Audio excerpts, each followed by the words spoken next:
This time on Kawaii-Fi Radio, congratulations are in order. Congratulations. Congratulations. Congratulations. Do I have that here? I think I do. No, I prefer the warped one where everyone's all slowed down. Kenny recalls Kyle's anime introductions. Really got you into anime, but the second you got in at the door, there was someone going, "Hey, have you seen Evangelion?" Yeah, well, because you were that one to me. I was actually. And we look back at the history of Studio Gainax. Both Daikon 3 and 4, in classic university style, were completed the morning before their debut. So... You can tell they're uni students. Ava launch!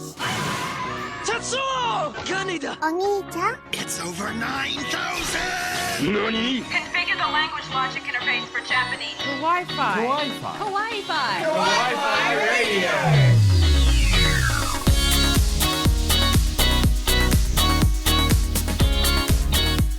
Konnichiwa and welcome. You're tuned in to Kawaii-Fi Radio, the podcast we dive into the world of anime, manga, and Japanese otaku culture. I'm Kyle. With me is Kenny. We're talking Gainax. Gainax. We're a month late. Yeah, we had the new season. We can't drop that for a special. Yeah, it's I don't know if you know, but some stuff went down with Gainax, and we are being, our timely professional journalists themselves. The irony that most of the team worked with journalists at some point as a journalist. Look, this episode we're going to look at the history of Gainax. It's a studio in focus. We haven't done one of these since A1 Pictures, which is quite a few years back now. This is kind of going to be looking at how it actually had its downfall, and it's surprising because the more I look into it, the more red flags I'm seeing. Yeah, the more you read about it, the more you're wondering, okay, it was on how life did this support its not entire happen life sooner? Yeah, and I mean, we're talking Gainax. This is a name like Tezuka. This is a name like bloody Naruto. It is a name that is associated with anime. Yeah. And it's just like one of the most influential companies of all time, and the internals of it are a mess. Yeah. So look, we'll deep dive into that. We're not going to talk too much about the series that support it because honestly, we've talked about most of the major ones, and Nadia Secret of Blue Water, I want to do an episode on that on its own. It's phenomenal. Hell yeah. Like, because we started watching it as part of our research for this. Because we're like, how have we not seen this? Let's Found go watch some it. Fascinating details about it in the interim as well. Yeah, exactly. So look, we'll get all into that in a moment. That first. Yeah. But look, we'll go through the timeline and I'll explain it as we go. But if you are new to the podcast, welcome. Hello. Howdy. Welcome to all our regular listeners as well. Hope you're keeping well. It's winter here in Australia, so we get to wear clothes. That sounds wrong. No, that's basically it's true. That is Australia. It's like the first time we've been able to wear like jeans and jackets for ages. It's nice, isn't it? Mm-hmm. We're also on YouTube. If you're already watching there, hello. We're in the studio today. If you enjoy what we're doing and like to support us, we have a Patreon. We can get even more Kawaii-Fon. It's the Kawaii-Fon. It's like a telethon. Welcome to the Kawaii-Fon. Give us money. Yeah. Money. money. So we have a Patreon. You can get more Kawaii-Fi content over there, including the pre-show content. And we're actually doing a special mini episode from this show about some stuff we can't actually talk about on main channel, basically because it's 18 plus rated. Yeah, basically all of our pre-show and Patreon stuff. Uncensored, unhinged. Uncensored, unhinged, no script. We basically, I must have said the... You dropped a few bombs. I dropped the many slurs and many, many times. I'd make a Canadian blush. They weren't slurs, they were just swears. No, I definitely ragged on the Belgians. What is with you picking a random European country? Anyway, if you are interested in that... subscriptions start from $1 a month. It does give you the chance to vote on the annual Halloween and White Day episodes, along with any other kind of things we need help on. All the details are down below, but let's get started with what we've been watching. I have no idea how old I am or where I came from. Nani? Ohio? Hang time! I gotta go! I have to know. Hooray! I did the thing. Oni-chan, nani wo miru? What we're watching. You beat me to it. I was going to put it on a button. Wait, do you have it? No, I don't. I forgot. But okay, at this point, the cultural phenomenon is starting to become we ought to. Yeah, we probably should. So what we've been watching, Kenny has been watching the Deer anime. I've been watching the anime of the year. It's one of the dumbest bloody things I've ever seen, and I adore it with every fibre of my being. So we are talking about my dear friend Nokotan, which dear as in D-E-E-R. Shika. Also, like, what is with that? The CGI tears or the music? So, both. This is a gag manga which has become, like, it's gone viral because the studios just had fun with it. Yeah, and, they memed it in themselves. They are like, I think, the second person in history to ever force a meme. Yeah. After Shia LaBeouf, who is himself a human meme. Yeah, he is. But yeah, they released a 1 hour loop of a piece of the opening of Shika Noko Noko Noko Kosh Tan Tan. With a girl if you dancing haven't to heard it by now, how? But it turns out the visuals for that are from the only the recent episode, which just dropped recently. Yeah, in Japan, because this is a bit of an odd one. It airs in Japan on Tuesday or Wednesday, I think it is, but we don't get it in West until we don't get it outside of Japan. Full stop. This includes for people in Southeast Asia, actually, until it's got broadcast on TV in Japan. So they've got, it's basically Japan's equivalent of Netflix, like their local version airs it, and then we have to wait 5 days before it goes to broadcast TV, and then Crunchyroll gets it. So, this was pre-planned, a long time ago. Yeah, and so they released this catchy little Shika Noko Noko Noko, and it just went absolutely bonkers online. Now the episode for that has come out, and it's gotten even worse because the girl is doing an exact shot-for-shot redo of Tobey Maguire's funny little emo dance from Spider-Man 3. Oh, the Bully Maguire The Bully thing? Maguire dance. Itself a hilarious meme. Wow. The people in charge of this are extremely aware of what they're doing. This is going to be like the freaking, what do you call it? Combine harvester scene. Yep. From, Working for a God in a Godless World. Kamikatsu. Yeah, like, oh, yeah. Anyway, plot for the story. Plot? Look, it is about Toriko. She used to be a delinquent. All her classmates only know her as, the angelic, the perfect grade A student. And then Nokotan, a transfer student, enters her life and the world just goes unhinged. Nokotan is a deer. She is girl-shaped but has antlers. Yeah, apparently her deer nose can sniff out the... can sniff out delinquency? To which my brain just goes, is this like, Lord of the Rings? Legolas, what do your deer ears hear? No, it's like Sting. It glows blue when delinquents are there. It's racist.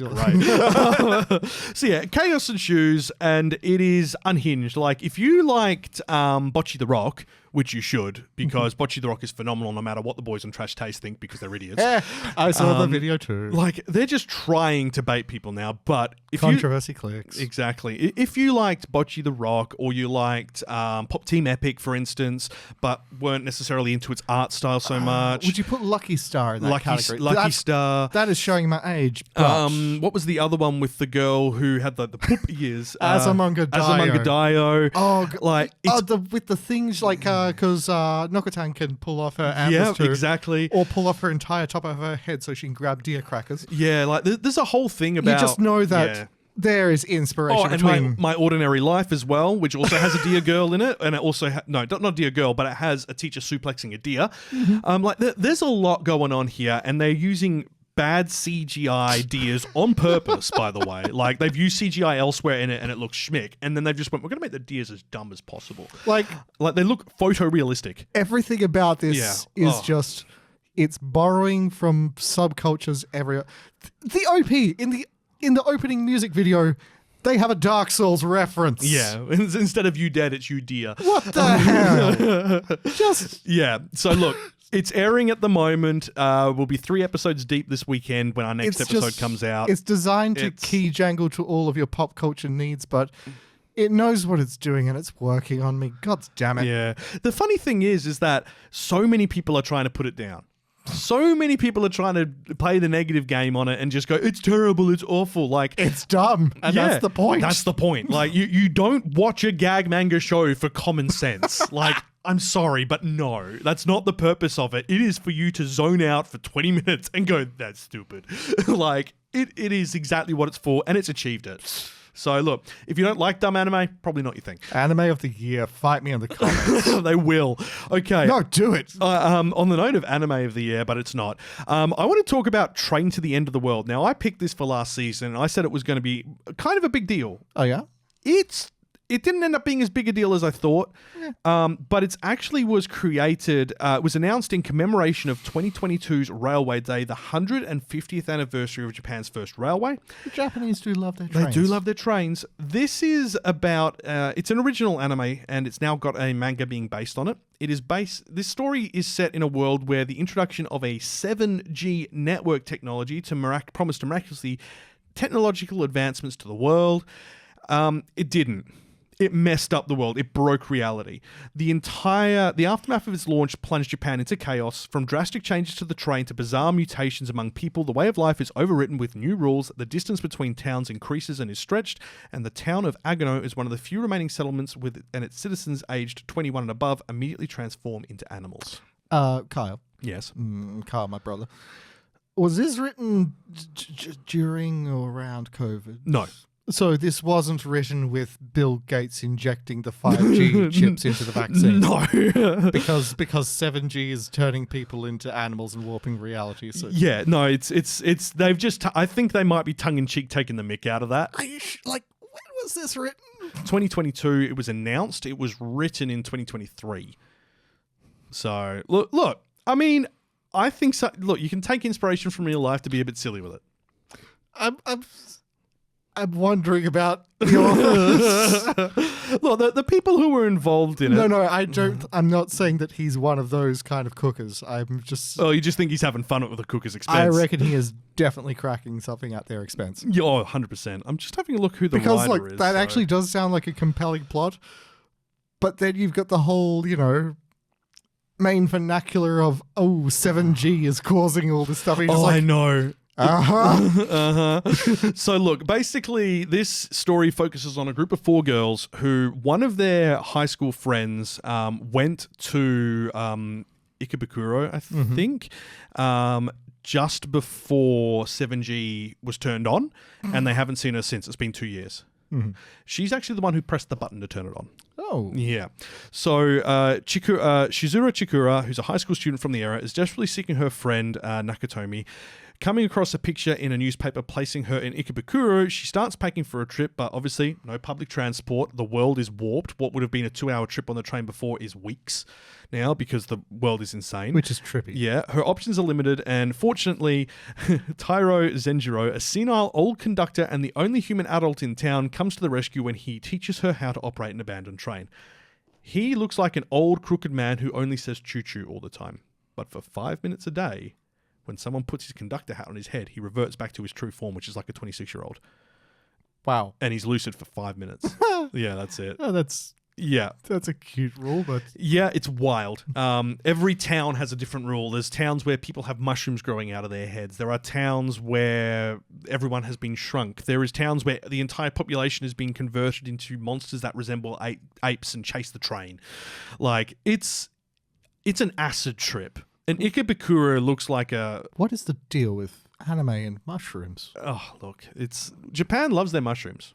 So like train mushrooms, that'll be the next anime. Train mushrooms. So her destination is set. She ventures off on a journey to find her missing friend, but on the day of departure, her other classmates, Nadeshiko Hoshi, Reimi Kuga, and Akira Shinonome, decide to tag along at the last minute as they embark on this one-track adventure that might expose them to dangers far surpassing anything they have encountered in Agano. Nadeshiko? This is in the same universe as Comfy Camp. Nadeshiko Hoshi. So her first name is, yeah. Actually, I don't know what order they've put that in. So it could actually be her surname's Nadeshiko, or it could be... No, her first name's Nadeshiko, her surname's Hoshi. Oh, okay. Hoshi Nadeshiko, yeah. If we were to do the Western thing. Rin-chan, your wife is going on a train journey. Yeah, you find all sorts of weird people in this. There's a roaming group of zombies. There is a town which has been shrunk and run by a military base. There's an area where there's mangaka who have been given hats and can actually change people's art style. So, like, they make one of the girls look like they belong in JoJo's Bizarre Adventure and have the same, like, they do the stances and the and all that. It's great. And it's thankfully not one of those stories where what has happened has no consequences. Like, sure, obviously the story's and it's one and done, like 12 episodes complete. And once you get to the end of it, there are consequences of having the world changed into weird things for 2 years. Like, it makes sense. They don't kind of go into how deep those changes are, but, you know, some things get fixed, other things don't. So what you're saying is it's not Marvel. Yeah, never mind. I'm throwing shade. Yeah, you're constantly throwing shade. It's what I do. Yes, it is. But look, I think it's worth a watch. I thought it was good fun. If you like those sort of wacky hijinks, if you like Space Dandy, you'd like this. Oh God. Yeah, like if you enjoyed Space Dandy, you will probably enjoy this because it's just weird. If you enjoyed Paprika as well, have you watched that one? No, but I know enough about it. Or, you know, the one where he's like, they're coming to take me away, haha. Or Welcome to the NHK as well. The same, yeah. Yes. Like anything where they play with surrealism and craziness and occasionally drugs. Yeah, you'll enjoy this. Anyway. If you're playing with drugs, you're just in not you, the anime or the manga. No, if you're playing with drugs, then you're in a mangaka studio. If you like Neon Genesis' original ending, you'll like this. Now, have you been reading or watching something you've really enjoyed? Let us know in the comments section or over on socials. But now it's time to set our sights on a certain historic studio. Kawaii-Fi Radio. I didn't know they did that. I love their art style. Oh my god, they made that. Studio in focus. Congratulations. Congratulations. Do I have that here? I think I do. No, I prefer the warped one where everyone's all slowed down. Oh, but I do have it. Congratulations. The original ending. The only person whose congratulation means anything truly since it. Whoop. My bad. What have you done? Press buttons. You've moved the show ahead. Now it's talking news. No, it's fine. No one will know. I'll have cut that track out. Anyway, we are talking Studio in Focus. Studio Gainax, established in the 80s. They got a weird history.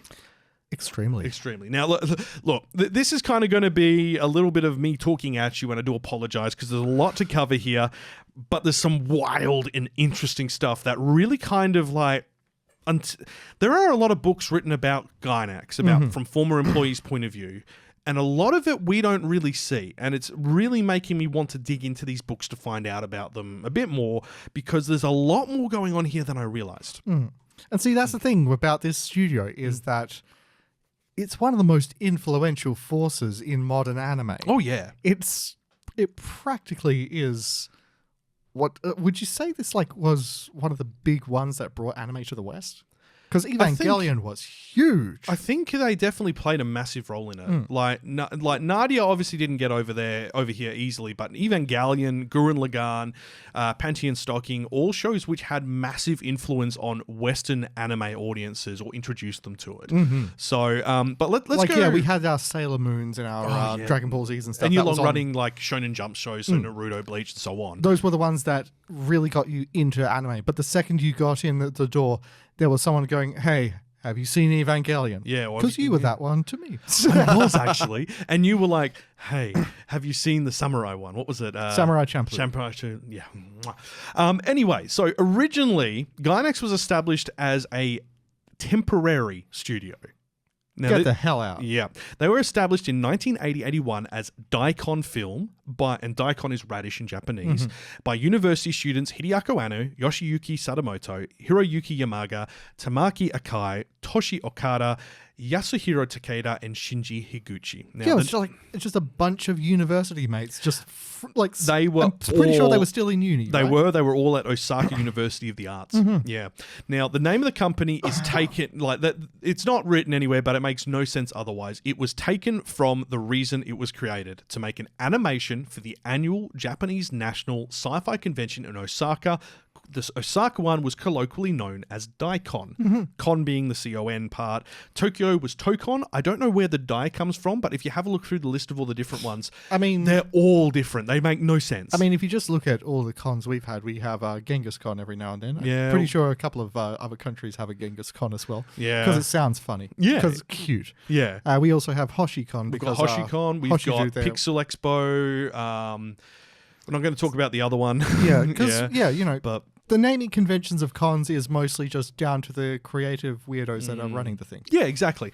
Now, the interesting thing is that some of the folks involved in setting up Daikon Film were actually involved in running Daikon. So that was kind of like how you and I were helping to run the stage at HoshiCon, and we were involved in the planning and production and who we'd get on. But you were more planning production. But I plugged stuff in. But you kind of get it. Like there is crossover between these areas, and this was, I wouldn't say super early in Japan's sci-fi convention run, but this was only the third time it had come to Osaka.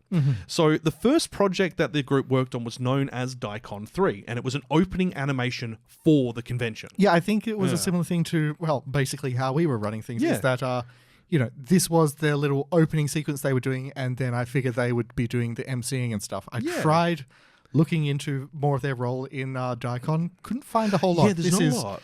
Pre-internet, pre a lot of technology, and this actually plays into the Daikon opening they made. It is this gorgeous little animation of young anime girl fighting Darth Vader and Transformers and the USS Enterprise from Star Trek and all that. A 5.5-minute short anime production for the convention about a girl fighting monsters, robots, spaceships from early sci-fi TV films, and she finally reaches a desert plain and pours a glass of water on a dried-out Daikon radish. It turns into a spaceship. And that beams her aboard, and that's the end of the video. Here's the thing. So we're talking about, this was just the funny little opening that they made.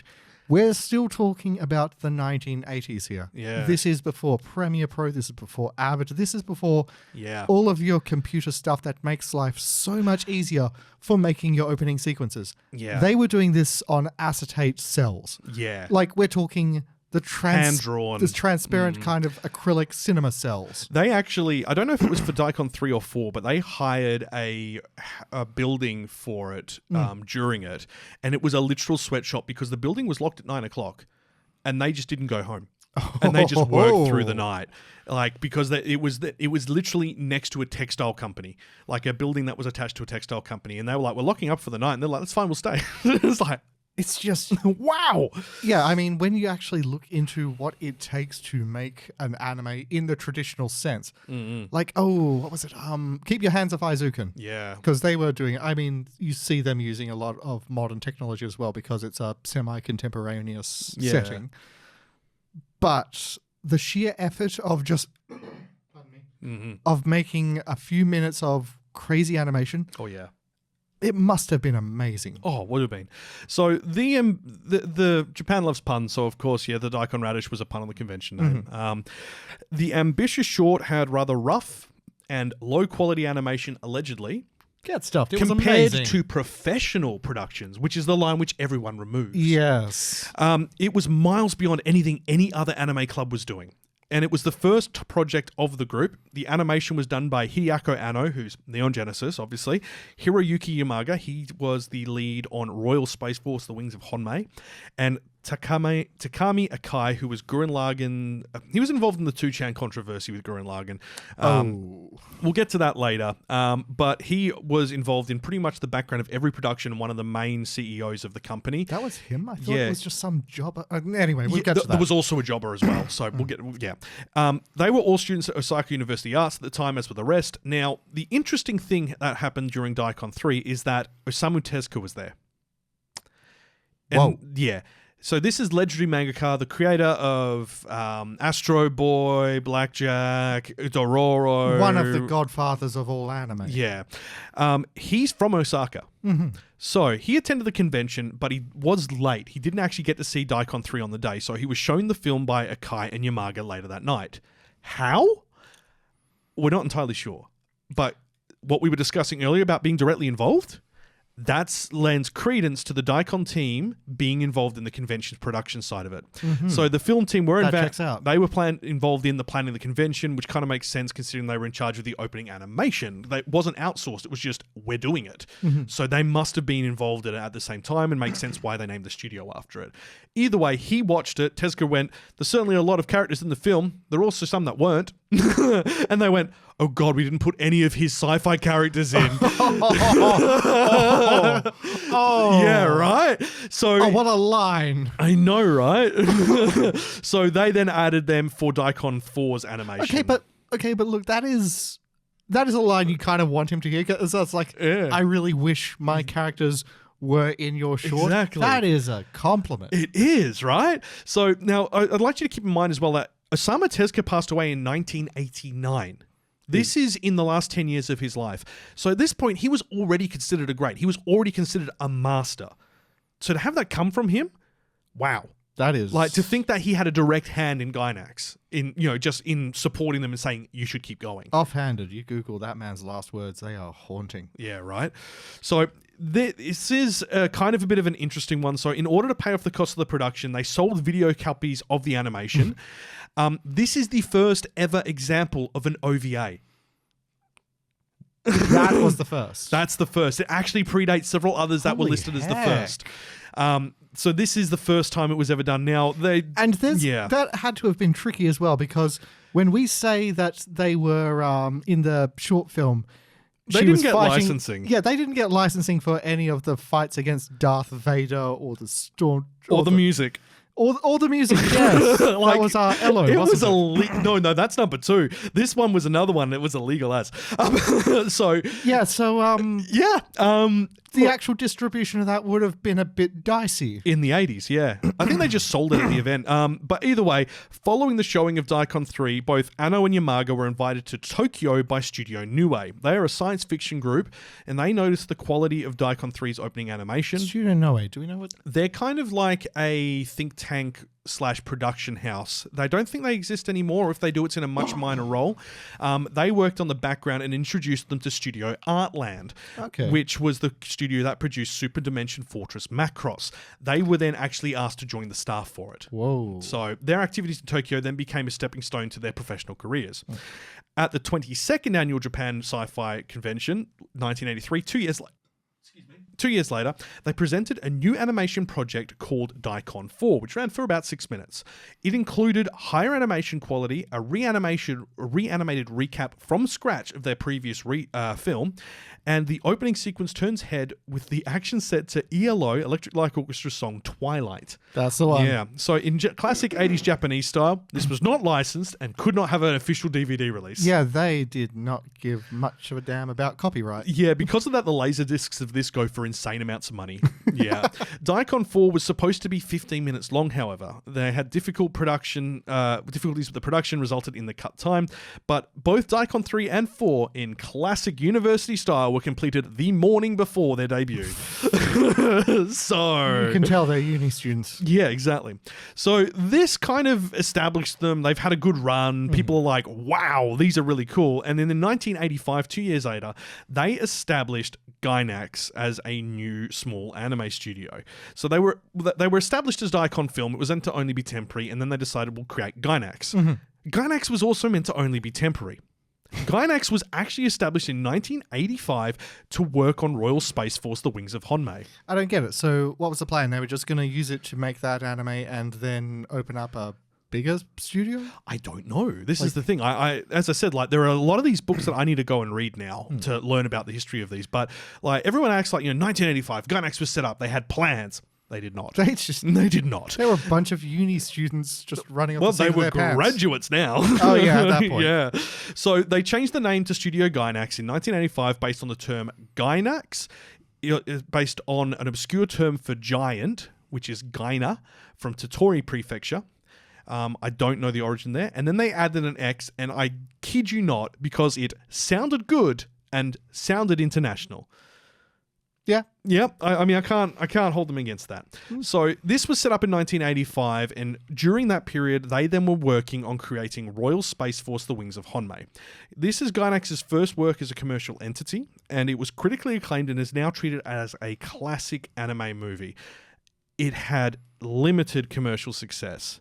And when I say limited, technically it was a flop. So it was written and directed by Hiroyuki Yamagi, co-produced by Hiroaki Inoue, who is one of the founding members of Gainax the studio, and Hiroyuki Sayoshi was also involved in production. It was the debut film by Studio Gainax, the first anime produced by Bandai, who paid for all the production expenses. Royal Space Force had a budget of 800 million yen. This is roughly 5.5 million yen at the time. Which was a lot of money in the 80s. It made it the most expensive anime film up until then. More expensive than Miyazaki's Castle of Cagliostro or Laputa. Ooh. Right? Ooh. Wild. Guess how much it earned at the box office? I want to say a third of that. You're close. $347 million. It was a commercial disaster at the box office. Bandai were peeved, but it eventually did become profitable due to home media sales. Now, because of that, Bandai was like, all right then. But we'll get into that in a second. So it was produced over 4 years. It involves many creators, including some from outside the anime industry, to construct a detailed alternative world. I feel like it's worth just going back to confirm something. This is the 80s. This is before internet. This is before the wider community of like international anime audiences was established. In fact, it's leading into the blockbuster VHS rental boom. And this is where it made its money back. So yeah, this is before rental VHSs were like the big, huge thing. This is before Blockbuster came into being. Well, this came into the time when Blockbuster had started, but it wasn't like a big earner, but it was leaning into it. It was ramping up. Like a indie studio, big budget anime movie wasn't exactly advertised worldwide, wasn't distributed worldwide, so there's credence for why it flopped so badly, and it wasn't because of the quality of the show. No, there were other issues. They did a collective approach to filmmaking, and the issues around the complexity of the visuals and an inexperienced staff all created a chaotic production environment leading to delays. That's why it cost so much. I mean, I have seen it. It is very detailed. It's gorgeous. Yeah. But it also makes sense that Bandai, who are left holding the bill for it, were not impressed. There were other issues as well. The investors, Bandai and Toho, I believe, changed the name to Wings of Honmei and created lavish but deceptive marketing with a premiere at Man's Chinese Theatre. Oh. Yeah. It was released in Japan on March 14, 1987 by Toho subsidiary Toho Tower. It received some support from domestic anime fans and industry figures, including Hayao Miyazaki and Mamoru Oshii. Gainax did attempt to develop a sequel, which would be known as Uru in Blue, in the March 1992, and then again it was raised up in the 2000s, but it never ended up happening. This then brings us to the end of the 80s, 1988 and Gunbusters OVA and their somewhat early successes. You know, that's still due to get a sequel. Oh, it did, Gunbuster. Yeah, no, it's like I got a sequel, but that sequel is still due to get a second season. Oh, wow. I mean, that's like 15, 20 years now, so yeah. Yep. And not going to happen now.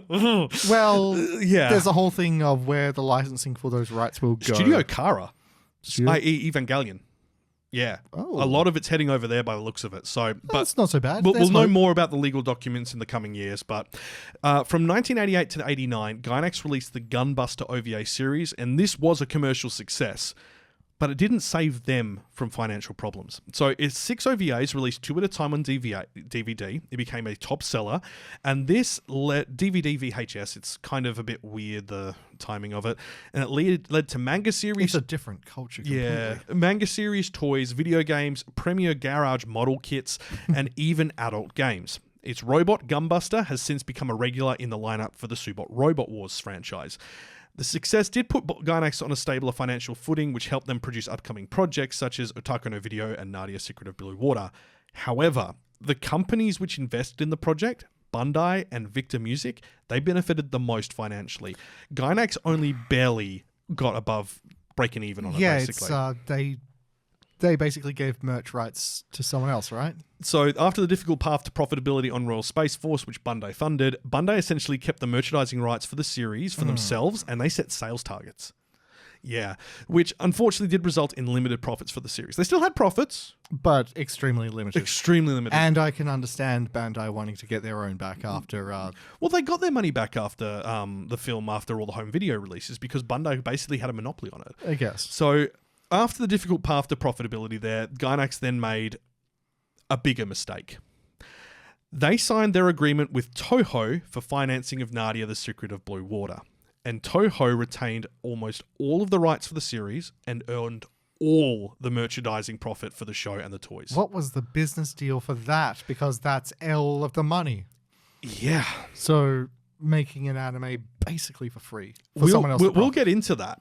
because that's actually in part of the Nadia section I've got written here. But we're going to take a brief detour here and talk about games, because in 1989... Wait, are we talking about... But I'm just going to kind of preface it. So during the 90s, Gainax produced a number of adult video games, aka eroge. These were a major earner for the studio, and to be honest, it is what kept them afloat. That is what was keeping wild. Gainax alive. The Gainax bounce.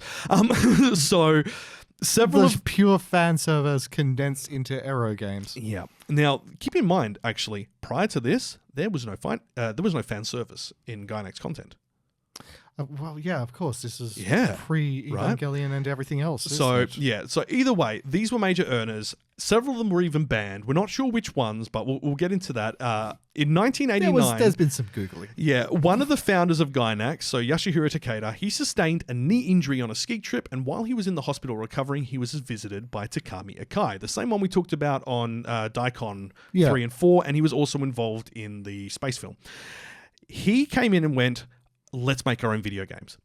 And the guy went, okay, and he went, I think we're positioned to score it big in the gaming industry because we have the talent and we have the know-how. And look, third time now, we're talking the early 90s this time. Yeah. We're still not talking... We're talking 1989. Oh, wow. So yeah, we're still not talking like amazing video games. There isn't like an established culture of gamers. This is Super NES and Sega Mega Drive Genesis era. Yeah, this is... Yeah. And they were basically just and they did starting make a Sega Genesis game, actually. So they agreed that it's probably a good thing to go ahead with it, and it's a good thing they did because it saved the company. Like, now, we're a family-friendly podcast, so we're going to stop here.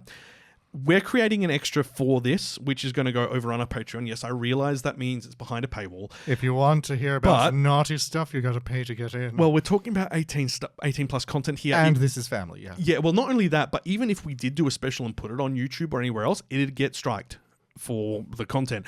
So that's the compromise. So if that's something you're keen on hearing, it's on. It'll be available on our lowest tier. If you which don't is like $1. it, fight YouTube in the comments. And you'll find the links in the episode description. Either way, these games played a big part in keeping Gainax afloat and also played a role in the studio's future character designs, including the famous Gainax bounce.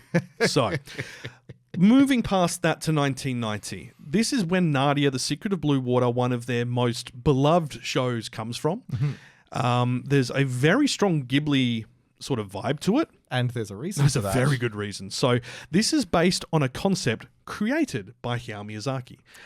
The Miyazaki. The Miyazaki. It's just such a crazy thing. So they've got the golden handshake from Tezuka, and they've been touched by an angel in the form of Miyazaki.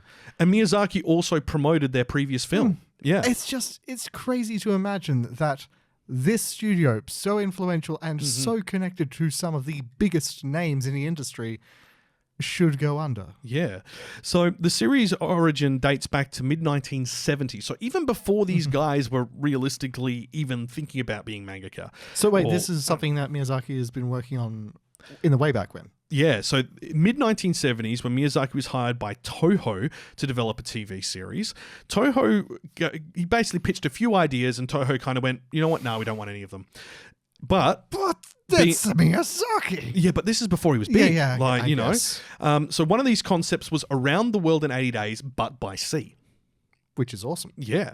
So it's kind of based on the whole, inspired by the works of Jules Verne, so 20,000 Leagues Under the Sea especially, and Captain Nemo.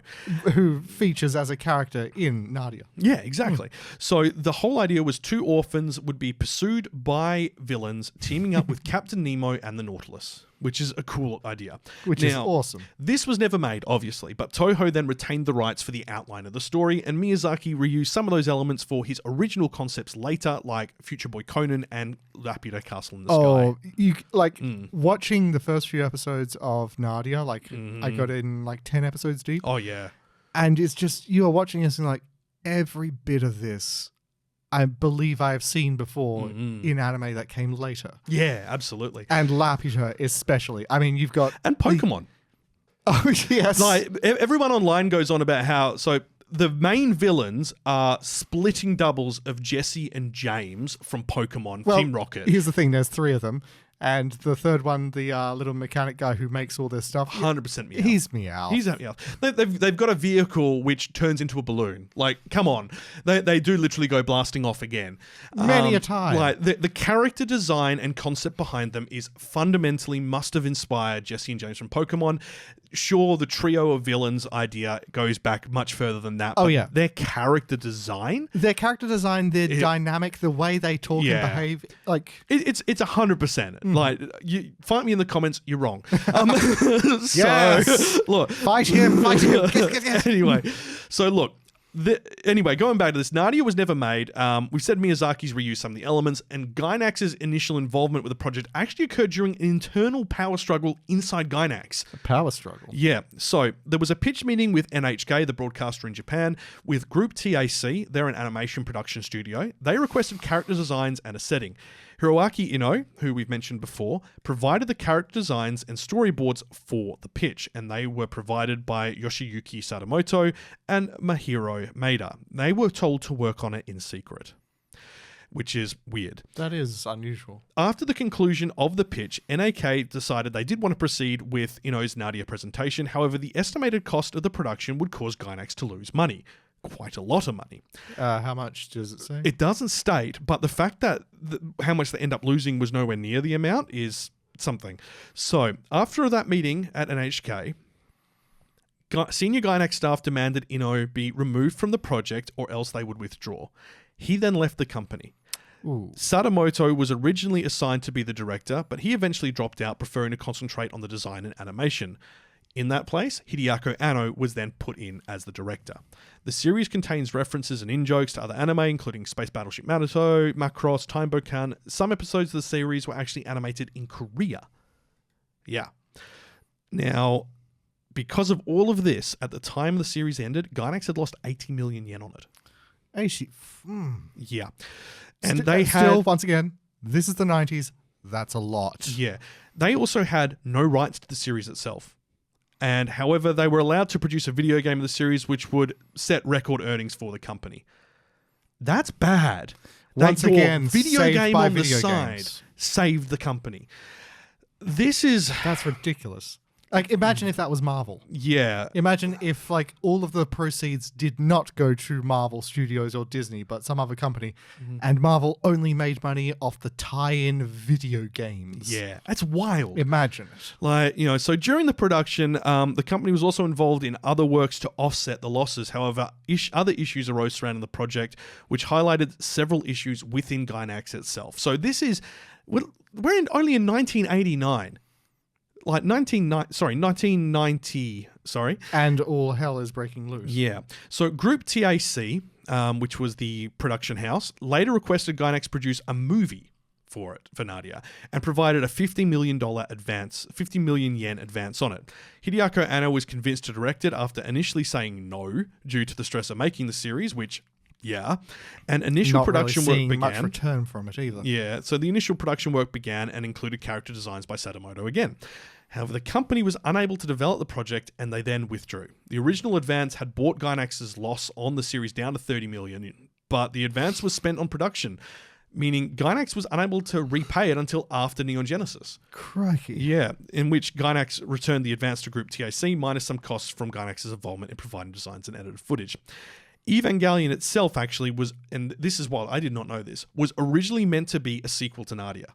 That is wild. So, without spoiling the series, there are 16 atoms who escape during the Red Noah event, and it causes a cataclysmic event known as the Dead Sea Evaporation. Which, I mean, frankly, if you've seen much of Evangelion, sounds extremely familiar. Yeah. So all the scripts for all 26 planned episodes of Evangelion had to be rewritten when Gainax were not able to secure the rights from NHK. It's just, that is a crazy thing to imagine. Nadia is set like... They came up with all the ideas, all the scripts, everything. All they worked off was a concept, and they get nothing.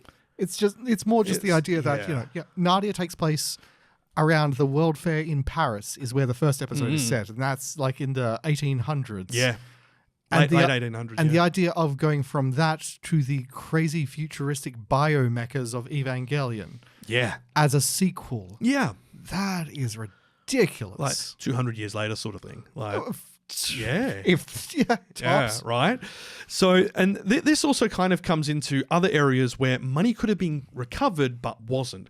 So there was Basically, whoever was in charge of finances for this company, whoever was making the deals, they might have been like a group of mates, but they should have got a lawyer. So, well, I mean, it's funny you say lawyers. So Atlantis, Disney's Atlantis, The Lost Empire was released in 2001, and viewers noticed that it bore a number of similarities to Nadia, particularly in character design, settings, and stories. Now that you mention it, the glowing pendant and the characters, oh my god. The similarities were noted both by viewers in Japan and America, and it was strong enough that Gainax was actually told to sue them for plagiarism. Problem is, Gainax didn't own the rights. NHK did. So they only refrained from doing so because the decision would ultimately land with the parent companies, NHK and Toho, who both said no because they didn't want to fight Disney. I mean, we're still talking about 90s, 2000s Disney. Yeah. When they still had power and taste and writers. So another Gainax worker, Hiroyuki Yamaga, so not one of the founders, was quoted in an interview in 2000 as saying, "We actually try to get NHK to pick a fight with Disney, but even the National Television Network of Japan does not dare mess with Disney and their lawyers. We actually did say that, but we wouldn't actually take them to court. We would be so terrified about that, what they would do to them in return, that we wouldn't dare." So Disney never responded formally to the claims, though co-director of Atlantis, Kirk Wise, posted on a Disney animation news group in May 2001, "Never heard of Nadia till it was mentioned in this group. Long after we'd finished production, I might add." He claimed both Atlantis and Nadia were inspired by Jules Verne's works, which is fair, but there are too many... When they were talking about it in Anime News Network, when they interviewed him, there are too many similarities not connected with 20,000 Leagues Under the Sea for the whole thing to be a coincidence. I mean, yeah, like 20,000 Leagues Under the Sea didn't have them fight the ancients of the crystal pendants. Specifically, Verne didn't specifically imagine magic crystal power technology, something featured in both Disney's film and Nadia, and the Verne inspiration also doesn't explain the designs of characters and equipment being similar to Nadia's. So someone's lying, and this has happened multiple times with Disney in the past. Look, to be fair, magic crystals being the explanation for technology, that's nothing new. But for it to be specifically the pendants and for it to be so very, very similar. And definitely not a tan girl who's from a different area who has no history of it being in that area. Teaming up with the adventurous inventor. Yeah. We see you, Disney. We saw what you did with Kimber the White Lion as well. Look, I understand every animator, every creative borrows from what they see and all that, but at a certain point, it's just Disney has blatant. a track record, and Disney had animators who worked in Japan before moving to Disney Studios in Florida and other areas. There are not Florida, but there are reasons Disney gets these accusations thrown at them, and there's good reason for it. And look, it's like we're looking at the modern day as well, where they can't make anything new. They can only make live action copies of someone else's better work. Yeah. Parasites. Yeah. I mean, Wish didn't do particularly well, did it? So. Oh, that was Yeah. tragic. It looked like a TV movie. Yeah. Look, so this kind of mess continues for quite a while, and then in 1995, Gainax produces probably their best known series other than Gurren Lagann, Neon Genesis Evangelion. It was commercially successful and critically lauded. Now, in the wake of its success, Gainax was ordered by the National Tax Agency, and at the urging of the Tokyo Regional Tax Bureau, on suspicion of committing tax evasion on the massive profits accrued across various Evangelion properties. It was later revealed that Gainax had concealed 1.56 billion yen worth of income, thereby failing to pay the 560 million yen in corporate tax. Once again, that is a lot of money. It's a lot of money. Between the release of Evangelion and July 1997 by paying closely related companies various large fees, ostensibly to pay for animation expenses, but then immediately withdrawing 90% of the sums from those other companies as cash and storing it in safe deposit boxes, leaving 10% as a reward for the company's assistance. Yeah. Crazy. Does it actually say who was the ringleader on that one? Gainax president Takeshi Sawamura and tax accountant Yoshikatsu Iwasaki were arrested on July 13, 1999 and later jailed for accounting fraud. Yeah. Okay, so look, I imagine they wanted to actually accrue some money after all of the heavy losses they made before, but that is the wrong way to go about it. Well, it's funny you say that. So Yoshihiro Takeda later defended Sawamura's actions as being a reaction to Gainax's perpetually precarious finances and shaky accounting procedures internally. The quote is, Sawamura understood our financial situation better than anyone, so when Evangelion took off and the money really started rolling in, he saw it possibly as our one and only opportunity to set something aside for the future. I guess he was vulnerable to temptation at that point because no one knew how long the Evangelion goose would keep laying golden eggs. I don't think he purposely set out with a goal of evading taxes. It was more that our level of accounting knowledge wasn't up to the task of dealing revenues on such a large scale. Keep in mind, still guys from university. Yeah. Not business guys from university, art students. Yeah, this was just a bunch of friends who made funny little animes and then ended up like scandalizing millions upon millions and millions of bucks. Yeah, and this kind of also goes on further. They had legal issues around Evangelion, not for what they created, but because of agreements that were created with using the intellectual property. With who? In August 2011, Gainax was sued by AD Vision. They're the group who brought Evangelion to the West. They organised the dubs and the distributions. Okay. ADV. They did eventually go under shortly after that. They claimed Gainax's refusal to accept an option payment for the perpetual live action rights. So an option payment is, we've bought the rights for the show off you. Here are a set of different options you can also pay if you'd like to license these. Okay. So like add-ons, DLC. And Gainax said that they would take the options and then didn't pay? No. So they refused to accept the option payment for a perpetual, so ongoing live action rights to Evangelion. They're well within their rights to say no to that. Yeah.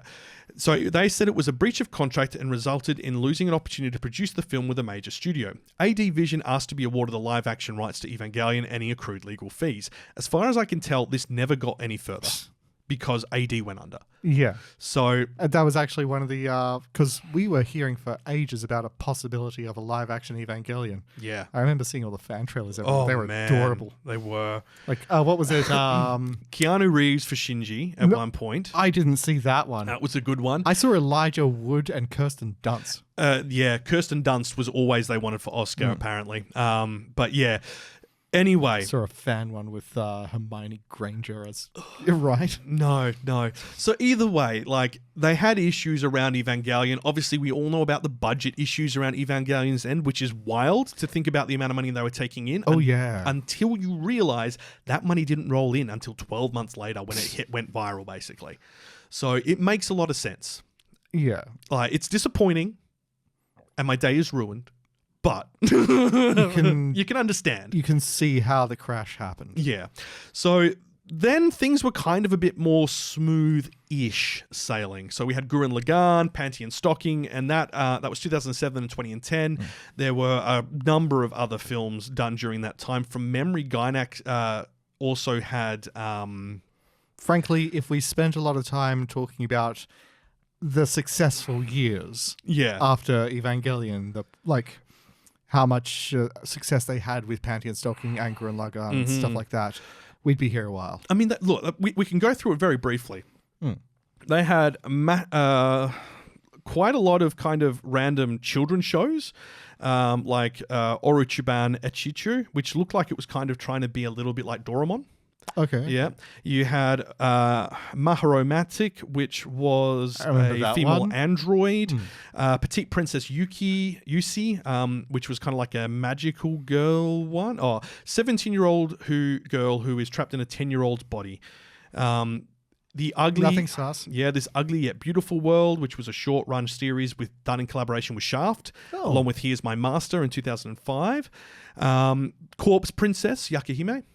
I remember that. That was random. That was one of theirs. Yeah. It was done alongside Studio Feel. And then 2010, Hinamaru Kindergarten, Mystic Archives of Dantalion, Medaka Box Abnormal 2012, Stellar Women's Academy, which is weird, Magica Wars, Wish Upon the Pleiades until 2015. That's kind of where things Wish Upon the Pilates.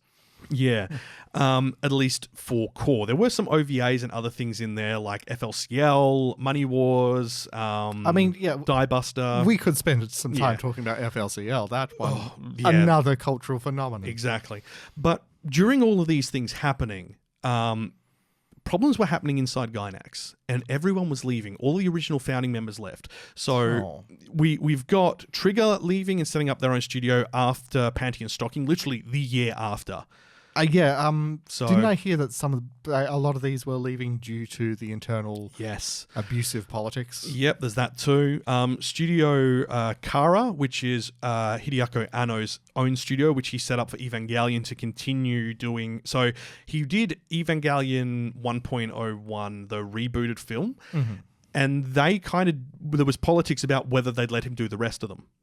So they agreed to announce that there was going to be 4, and then they just kind of went, well, we've put it out. We've got some money from it. That's good. And like, no, you now have to follow through with. You have to follow through. So then he went off. Who the hell makes these decisions? Accountants. Yeah. So this all started in the early 2000s, but it really came to a head in around the end of the 2010s. So 2016, Gainax was sued by Studio Kara for 100 million euros on unpaid royalties from an agreement that Kara would earn royalties from income received on works and properties of Hideaki Anno. Oh. As in, they were keeping all the money from Evangelion still. Oh, that's monstrous. Even though they said, yep, you created Evangelion, you can take it with you. Tell me they won. Yeah. Ooh. The suit alleged that Gainax delayed on paying royalties, incurred a large debt with Kara, which had loaned 100 million to them in August 2014, and had yet to receive payments on the loan. In 2017, the suit was ruled on by a judge at the Tokyo District Court, which ordered Gainax to pay the full amount in debt owed to Kara. Further, it was reported that Gainax was not expected to appeal the ruling because they knew they were in the wrong. Yeah. Gainax president Hiroyuki Yamaga posted a public apology on the Gainax website saying the company was now undergoing restructuring. In December 2019, Anno claimed no one from Gainax had yet contacted him personally with any kind of apology or explanation. I mean, as you were saying, like at this point, practically everyone of the original team is gone. Very much gone. Yeah. Is anyone even left that is... Hiroyuki Yamaga. Oh.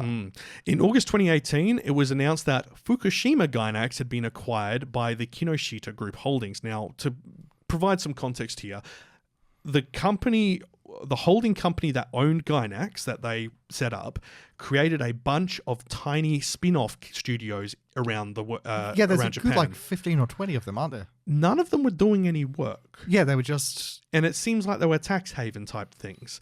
Anyway. So, like that massive tax thing with Evangelion... Again. That just continued. Yeah.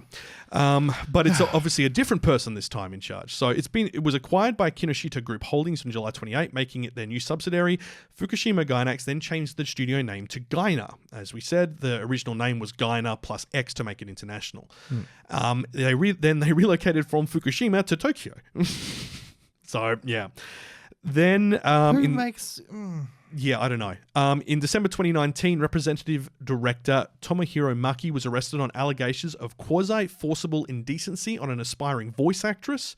Jeez. Maki had been appointed the Representative Director only in October, 2 months prior. Yeah.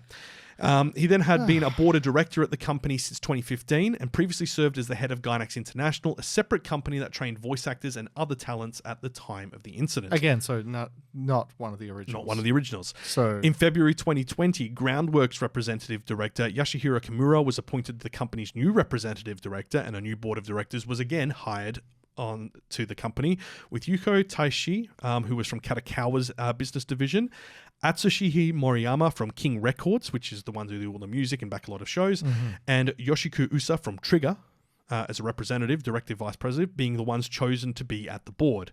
In December 2020, not even 12 months later, it was reported that Tomohiro Maki had been sentenced to 2.5 years in prison for committing indecent acts. Like, yeah. There's been a lot. So then, 2024, we hear about the official Gainax bankruptcy notice. So I'm going to read this in full. We've translated it out of Japanese into English because it provides a lot of context. Tell me you didn't use Google Translate. I did, but I've used the one that's good. Yeah. So on May 29th, we, Gainax Co. Limited, filed for bankruptcy at the Tokyo District Court, and we are pleased to announce the petition has been accepted. Since our foundings in 1984, we have been involved in the production and sale of animations and video games. We've been blessed with several hits, such as Neon Genesis Evangelion, the copyright of which is held by Kara Inc. now. But around since 2012, our financial situation has worsened due to poor forecasts in restaurant management. Yes, that's right. They set up a massive restaurant chain. What? Yeah. The establishment of an unplanned CG company, aka one of the random Studio Gainax. Yep. Right. Large unsecured loans to individual executives. Yep, who were not involved in the animation production business. And the failure to win investment contracts, which have resulted in the management and executives privatizing the company. Due to the large amount of debt created by the executives, we fell into a difficult situation, such as being expelled from the committee for non-payment of royalties and being sued for loans. And many affiliated companies bearing the name Gainax were established in local areas, represented by the executives themselves and their associates, resulting in a large number of resignations, the loss of our animation production function as a studio. These companies have declared that they are not related to our company and have abandoned their management responsibilities. In 2018, the company's representative director, who had held the position since 1992, transferred shares to a person with no knowledge of video production with the approval of the management at the time. This was when the new board hadn't been established yet. Yeah. In 2019, that person was arrested for sexual assault on a minor shortly after taking up the position, and the company lost its ability to operate completely while saddled with a large amount of debt. So they hired this scumbag, gave him a lot of money, and then he did that. In order to resolve the confusion Jesus. caused by the scandal, the former representative director, we revamped the management team in February 2020 with the kind support of Color Inc., a creditor, and have been working to understand the situation by reviewing the documents that remain under the new system. As a result, we discovered facts such as large amounts of borrowing from financial institutions, defaults on loans on various companies in the animation industry, and the selling and transferring of intellectual property and production materials to companies and individuals by the above-mentioned management and operation executives without the permission of the rights holders. As in, they transferred some of Gainax's individual IP to people without telling them. So we have begun to normalize these facts to understand them. With the cooperation of Kara, which is Hideaki Anno, Evangelion creators' own independent studio, and the directors of the new system, we've been working with the cooperating companies to confirm the rights of the works, protect the rights of the writers and creators, and properly manage and operate the intellectual property and materials that were being scattered, so the main works can be operated in the future through each production committee, etc. However, in addition to the situation where many of the former management remain shareholders, we have not been able to resolve the large amount of debt that have been accumulated underneath the previous system, i.e. their management. Then, in May of this year, we were sued by a debt collection company for claims, and we decided that it would be difficult to continue resolving this as a business, so we filed for bankruptcy. We are very sorry to our creditors, the company that cooperated with us, and the fans that we had no choice but to choose bankruptcy because we are unable to achieve these goals. We would like to express our gratitude once again to the directors of the new system, i.e. the people from the associated studios who came in to help them. And this does sound like someone from there has written this and went, I'm not letting them get away. Yeah. Who cooperated with us without the compensation, while the former management continued to work using the Gainax brand without any regard for this predicament, and to Studio Kara and other related companies who worked hard to organize and transfer the intellectual property, putting the companies to which the directors belong, the writers and the creators first. Sadly, a lot of this sounds so familiar. Yeah. Above all, we'd like to express our sincere gratitude to the fans and support over the past 40 years. This was written by Representative Director Yasuhiro Kimimura, and I'm just going to double check because I'm pretty sure he's from Color.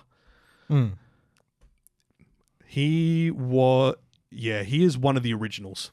And it was mentioned that Studio Kara was assisting them with like going through all the documents and stuff. So it sounds like they were still all mates before the end. So he established Groundworks Co. Limited, which was they're an independent production company as well. I've heard of them, mostly background stuff. Yeah, they're not like big, but he was helping them out with sorting everything out. And it was created in March in order to manage Kara and copyright licenses of other works. So yeah, it's pretty much typical. The what do they call them? Executive parasites, finding ways to just sort of leech. Not do anything creative, not do anything that actually builds, but just leech and corrupt. And it's just so bloody sad. Like you have a look at this, and it's clear there's just a couple of people in here who have been the problem. Interesting. And then bringing in their friends who are also problems who ran off with the money. Now, interestingly, Studio Kara put out a statement following the bankruptcy. And that says, following the announcement regarding the bankruptcy proceedings on the Gainax official website, we would like to provide some additional information from our company's perspective. After taking into consideration our relationship with Gainax and its current management structure, i.e. the friends who they're working with to kind of solve it, we are posting this comment on our official website. Gainax was the former company of Anno Hideaki and the representative director of our company, Kara. However, Anno founded Kara in 2006 and left Gaina in the following year. He has since become a shareholder of Gainax. Fair enough. Our company has been aware of Gainax's poor management and debt for some time, and Anno expressed his concerns to management and made proposals for improving the company's management, but unfortunately these were not accepted for a long time. Even in such a situation, we accepted the proposals of the management at the time and even provided supportive loans as colour. So that's their other studio. So multiple underneath the same thing. However, Gainax's situation did not change and the situation continued to worsen, culminating in the arrest of then President Director in 2019 on criminal offences unrelated to the operation of the company. Following the arrest of the former CEO of Gainax, our company's CDO, Hideaki Anno, asked for cooperation from Katakawa, King Records Co. and Trigger in order to prevent reputational damage to the Evangelion series and other related IPs. He revamped the management team by having representatives from each company serve as the directors and has been working with each of our partner companies to understand the inner workings of Gainax. At the very least, resolve unpaid payments to studios, writers, and creators within the industry first and prevent the loss of intellectual property and documents. So what we can take away from this is that when they came in, they tried to fix the mess their former colleagues had made.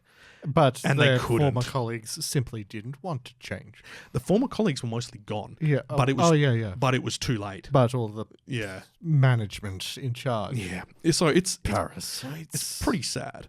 However, as stated in the Gainax release, by the time we became aware of the extent of the situation, we had already found ourselves in an insolvent state with excessive debt that could not be managed, and we informed that Gainax had determined it would be difficult to continue operations. In light of this, and in order to ensure creators, original authors, and writers can continue to produce and manage their works in the future, we have worked with each production committee to confirm and organize the rights and transfer the rights to the company's individual we deem most suitable. In order to alleviate some of the debts owed by many of the people in the industry, we considered seeking support from our company, but this would have resulted in unreasonable situation of having to guarantee the debts of the former management team and the former representative director, making it impossible to make payments. So it tells you how bad the loan situation was. They said they would like to express their sincere gratitude to the new directors and the companies they represent for their cooperation in the reorganization and transfer of intellectual property and future management, with the authors and creators firmly in mind. We would also like to express our gratitude to the production companies for their effort and the production committee companies. Finally, we are very sad that an animation studio where history of nearly 40 years has come to an end like this. As for Gainax trademark and the title, as stated in the release from Gainax, we have acquired that and are managing it ourselves. In addition, Gainax is a separate legal entity from the similar companies such as Gaina Co. Limited, Fukushima Gaina, both of which were formerly known as Fukushima Gainax, Gainax International, Gainax Kyoto, Yonago Gainax, Gainax Niigata Co., and Gainax West. Yeah, definitely not hiding stuff for tax purposes. Yeah, what do these companies do? Yeah. What have they done lately? Yeah. And further that, there are no trademark license agreements between our company, who owns the Gainax trademark, and the company and the above similar companies. Please refer to Diamond Online's past coverage of this matter, which I believe is a research paper. Let me double check this. Diamond Online Japan, which is a looks like they're an industry watchdog kind of thing. No, just like a reporting agency or something. But okay. They kind of did like a big thing on it. That's where it is. That's the situation it's in. Like, it's wild. Like, so it's bankrupt and it's overdrawn, but thankfully, by the sounds of it, the intellectual properties and ideas are going to go back to the writers as they should. That's at least the ones they can find. Yeah. And look, this is the thing. If someone then tries to use that intellectual property somewhere, they can prove it's been stolen. Yeah, that's the thing. So they can only sit on it for a while. Yeah. And even then, I'm pretty sure, do they have what is it called? A public domain thing? No, Japan's a bit weird on their copyright laws and the term. As we've seen. I mean, yeah, like they ignored them and then they took it too far. So, yeah, What a mess. Yeah. Actually, go back to something, would you? yeah, The restaurant. yeah. Explain that to me. I've just found a link for it. Panty and stocking with garter belt cafes. So these are, I mean, we see like theme restaurants appear in Japan all the time. Here's the thing. Not done by Gainax Main. Gainax West. But Gainax Main funded it. Huh. Yeah.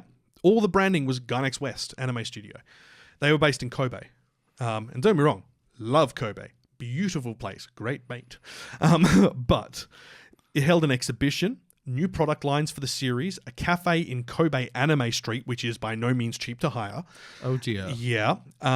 This was in 2016. Did not go well.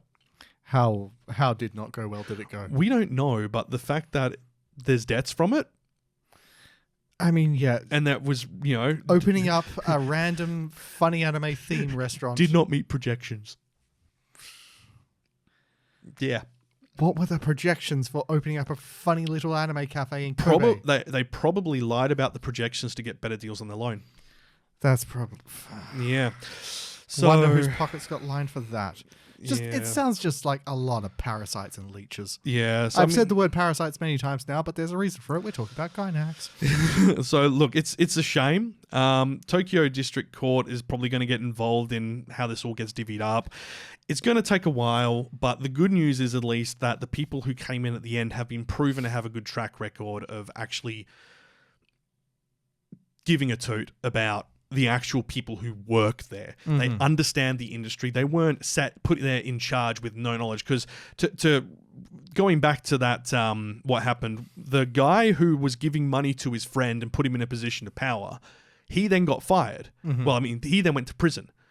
So the guy who had no idea what he was doing was left in charge. So of course it went bad. And I reckon I wouldn't be surprised if he was the one in charge of causing the issue. Either way, unfortunately, it does mean that this is going to be a mess for a couple of years until everything gets sorted out. And even then, I don't see Gainax coming back. Gainax is dead. Yeah, it's... Like, this is just going to be that Gainax would have been... The branding will be just used for historical use. And that's the way that they'll approach it. And it says a lot that all these former studios that were set up that are connected to Gainax are all on good terms with each other. Mm-hmm. Like, that tells you everything you need to know about the people who left and why they left. Yeah, this, like, we go back to the start of this. This was a group of creatives from an art university that just wanted to make some funny animations. Yeah.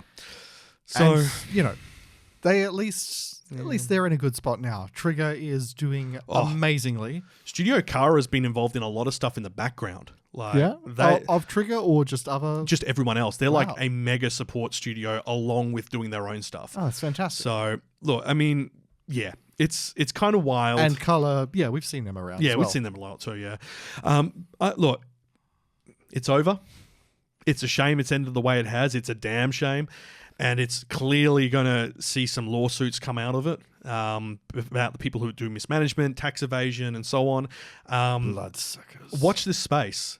The good news is, at least, is that the people who went in and fixed it put the actual staff and creators first. Mm-hmm. And that's the important thing. They should be holding to them first before any, like, creditors. They shouldn't, like, no offense to the banks, but the banks can get stuffed. Like, it's not the fault of the creator that someone went and took their thing and perverted it. Yeah. So that's the story of Gainax. And it looks like everyone's favorite animes and titles, they're mostly safe. They're mostly safe over at There's a bunch of Kara. stuff that's missing, but... And there always will be. But I think a lot of this has already gone to other studios. Like, the ones that I think are going to be the questions are going to be like Cutie Honey, which is Cutie weird. Honey. Yeah. Wow. OVAs, so FLCL's already moved to Production IG. That's another studio that's created out of Gainax. Mm-hmm. So Production IG. Production IG came out of Gainax. Yep. Oh, holy hell. It's like, Production didn't even IG, Kara, Trigger, Color. Shaft, Shaft, yeah. Color, Magic Bus, I think. Magic. I need to double check that actually because the timing doesn't. No, Magic Bus is older than Gainax. Okay. But people did go to Magic Bus.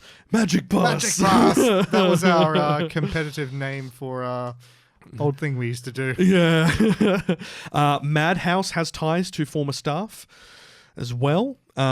Studio Feel has ties to former staff as well. There's a lot that Gainax has led to the creation of, and like it's a shame it's ended the way it has, but it also does mean if it hadn't gone this way, we wouldn't have all these other independent studios. They would have gone down with the ship. And they're earning. They're making their own great things. They are fueling this great industry that we love so much. Yeah, I mean, like, Production IG technically wasn't spun out of Gainax, technically, but there's a lot of people who were at Gainax who are there in executive levels. So, yeah. And they were... Production IG was 1987 they were established. And stuff like Evangelion and Gurren Lagann and all that kind of stuff, that really put a lot of these staffers on the map, showed that these were people with amazing talents. So it's no wonder that they would be headhunted by all these other people. This suddenly makes a lot of sense. Production IG own Wit Studios and Signal MD. Oh, holy hell. So that's where it's all connected. So it's all connected to Gainax. Crazy. It's just... Yeah. To think that something so absolutely massive could fail so hard.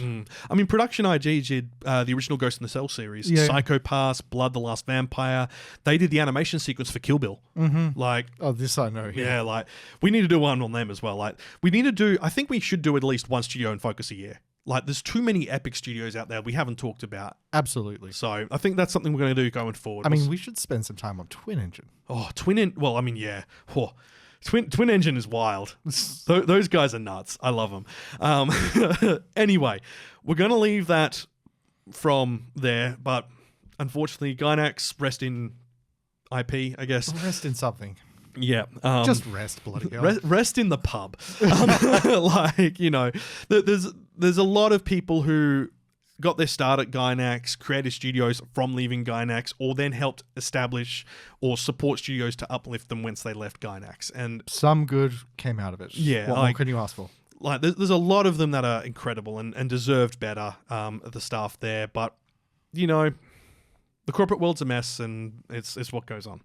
Anyway, on that somber note, let's talk some anime news. Kawaii-Fi Radio. Tonight on Anime Communique. Great story, compelling and rich. Nothing brings ratings up like a little controversy. You couldn't resist with the Evangelion, could you? Of course not. We're going to do Gainax. So we sandwiched that between two Gainax stings, actually. We had Gurren Lagann. Yeah. Anyway, controversy time. Crunchyroll has updated its branding with modernized logo, font, and glyphs after passing 14 million subscribers. Yeah.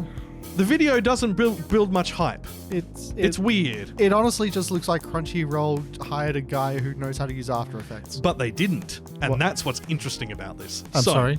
They unveiled the updated logo on Thursday, the 18th of June. Okay. Yeah, so yesterday for us. The streaming service also revealed it subscribed past 14 million subscribers, and then it showed a video which is you shouldn't watch. It's just flashing nonsense. Yeah. So what they've There's done... no anime to it. Yeah. So they've modernized the logo feature, the branding style. So the text is more modern. Would you call it modernized? It's like... Compared to what it was, like considering how long Crunchyroll had the same branding for how long? I guess. Like, yeah. And they've changed the way the Crunchyroll logo is. They've made the insert of it larger because before you could be mistaken for thinking it was a sushi roll. Yes. It's not. It's meant to be an anime eye. So I thought it's called Crunchyroll because it looked like a sushi roll. It's called Crunchyroll because the guys who founded it were had a thing to do with sushi rolls. Yes. That's where they got the name from, not the logo. And that's why I figured the logo looks like a sushi roll. No, it's meant to look like an anime eye. So, yeah. You're razzing me here. No, I'm not. So they now have a new font type and all that, and this sounds all great and good, and it sounds like rubbish. Yeah. That's not the important part. Here's the important part. They have a new glyph system, which features over 139 characters, and these are different stylized letters, numbers, all that. Like, basically, they've created a custom typeface but it's all been inspired by anime and manga during a collaboration with Japanese artists. All of the new stuff has been made by Japanese artists in the anime industry. Okay. That's kind of cool. That's like it actually reflects the industry that it's selling, as opposed to them just being like America. I guess. Yeah.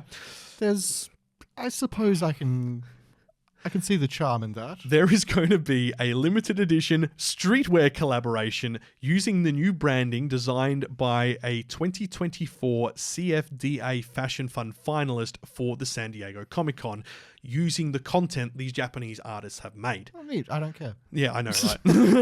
I mean, okay, yay. T-shirts. Yeah. Merch. Look, what does this mean for us? Nothing. Fix your streaming back end. Yes. Okay, let's move on to something actually interesting. Look Back Anime. This is the anime film that has been created based on the short story by Chainsaw Man creator Tatsuyuki Fujimoto's it's a one-shot manga he made. Mm-hmm. It's now topped 1 billion yen. That's about $6 million US after only 19 days at the Japanese box office. I'm sorry, what? It has sold over 500,000 tickets, 590,000. How are we just hearing about this? Well, no, we've been keeping tracks on it. I mean, but it's only been 19 days, and it's been 19 days since our last episode. I mean, yeah, but it's just more like we came across that trailer and we're like, oh, that looks good. Yeah, that'd be worth seeing, and it's cracking the millions. Yeah, it ranked at number 2 in terms of ticket sales, but number 1 in earnings in its opening weekend.